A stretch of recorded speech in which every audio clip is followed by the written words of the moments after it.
bal ila dhageyso qof walba maanta xumaan faafinayo qisadan ayaa waxay tahay wiil muslim ah oo iska dhalinyarada kamid ah ayaa wuxuu aad iyo aad ugu takhasusay internetka marka wuxuu soo saari jiray sawiranta xunxun wuxuu xiriir aad iyo aad u la yeeshay shirkadahan sawiranta xun faafiya saaxiibadii markii uu la fadhiistay way weydiin jireen xakiba ka keentay sawiradan yani ma inoo soo dirtid noo sheeg website baad ka soo qaadataa ilaa oo aakhirkii dambe uu ku yiri lacagta iska keena aniga ayaana emailkiina idigu soo diraayo mid walba wuxuu siiyay emailkiisa emailka saaxiibkii emailka walaalkii bas wiilkii shirkadii ayuu la heshiiyay lacagtii ayuu contract kula galay dabadeedna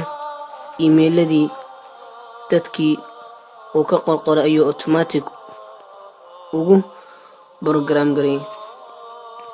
halkaas wixii asiga u soo dhaca ay automatic u aadayin inta email oo loo soo qoray saaxiibadii markuu la soo fadhiistay wala sheekaysan jiray ma sha Allah hada wiigan sawiranta xunxun aad ay u fiicnaayeen dadkii de wadad iska qaafilsan 6 bilood markuu saas ku waday ayuu shil baabuur ku dhintay wiilkii shil baabuur ayuu ku dhintay wala soo duugay wala soo kala tagay meeshii saaxiibkii oo qishada ka sheekeynaya wuxuu dhahay isbuuci oo dhintay markii uu dhintay kadib ayaa waxa ii soo dhaceen message kaas oo asiga ii soo diray oo sawiradii xun ah markaas ayaan wuxuu yiri waxaan is yiri maya message-kan mar hore ayuu soo diray laga yaabaa adi ayaana telefoonka furin waan iska dileed ayuu yiri waxay ahaayeen sawiran qurun ah oo kuwii hore camal bas wiigi labaad ayaa haddana waxa ii soo dhacay sawiran kale cusub oo xumaan ah markaas ayaan waxaan ogaaday ayuu yiri in uu sawiranta automatic oo emailada ugu xiray qabriga asiga oo ku jiro ayuu xumaan soo diray subhanallah ogaw qof walba wixii xumaan oo ka tagto wali uu ku sii soconayaan waxaan wacnay ayuu yiri shirkadii oo contractiga la galay waxayna yiraahdeen buu yiri nasiye passwordkii ama kelmadii sirta ahayd ee aad contractiga nagu la gashay hadii uu qofkan dhintay aad run sheegaysaan waxaan niri wuu yiri ma naqaano qofka uu dhintay kelmadii passwordkana ma naqaano way diideen buu yiri waxayna yiraahdeen waxa uu haray 4 sano iyo bar la ilaaha illa allah asiga oo qabrigiisa ku jiro ayuu xumaantii sii faafinaya maxaan ula jeedaa taas qof walba oo maanta xumaan faafinaya ama YouTube ka ahaato ama Facebook ama internetka meelaha kale ahaato ogaaw hadii aad caawa dhimato cidna intii YouTube ka gasho ku dileed gareemayso xumaanta aad faafisay cidna intii Facebook ka tagto waxa xumaan aad faafisay cid tirtiraysa ma jirto wax walba aad shaqaysatani maalinta qiyaama kitaabkaaga ayuun baad ka helaysaa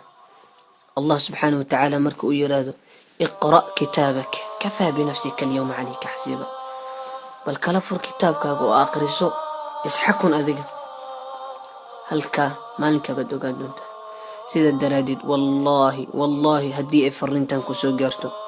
إلهي وكو جعلي أغاو اسكد الليت ترتر وحول بقو حمان أدمان تفافسي هدى التاني سايستا هدى انت نفتك وجرتو كفى إذيسو هدي كلا وحا إيمان أغاو وحا إيمان دونتا مالين الله سبحانه وتعالى وكهذا الشين دونا قعما هذا لغا هذا يجيركا قودان يكونا مرقاتي فردونا وحول بقو حمان وآت سميس ولا ليال إلهي سبحانه وتعالى قفل بقوصو نقضو وأقبله الله سبحانه وتعالى نآدي يغفر حق مدي اسمركي أصول لابتان والله وحني تقول تلني نفتيد يا إذنكم إن الله أنقن اسكدين حمان تافافنين وحلق فائدي أياني جرين هل آية القرآن هل حديثة oo aad qof kale gaarsiisid ayaa laga yaabaa inuu Allah subxaanahu wa tacaala kuugu dembi dhaafo oo jannada kuugu geeyo. lagana yaabee hal xumaana ood faafiso in aad naar ku sababto sabab gelitaankeed sabab aad u noqoto. sidaa daraaddeed walaalayaal waxaa idugula talinaya la iska dayo xumaanta la faafinayo. allahna qur'aanka wacd ayuu ku maray inuu adduunkana dulli ay ku noolaan doonaan, aakhirana cadaab aad iyo aad u xanuun badan lagu cadaabi doono dadka xumaanta faafiya nana jecel inay ku dhex faafto dadka alle iyo rasuul aamina. sidaa daraaddeed iska joojiya xumaanta la faafinayo.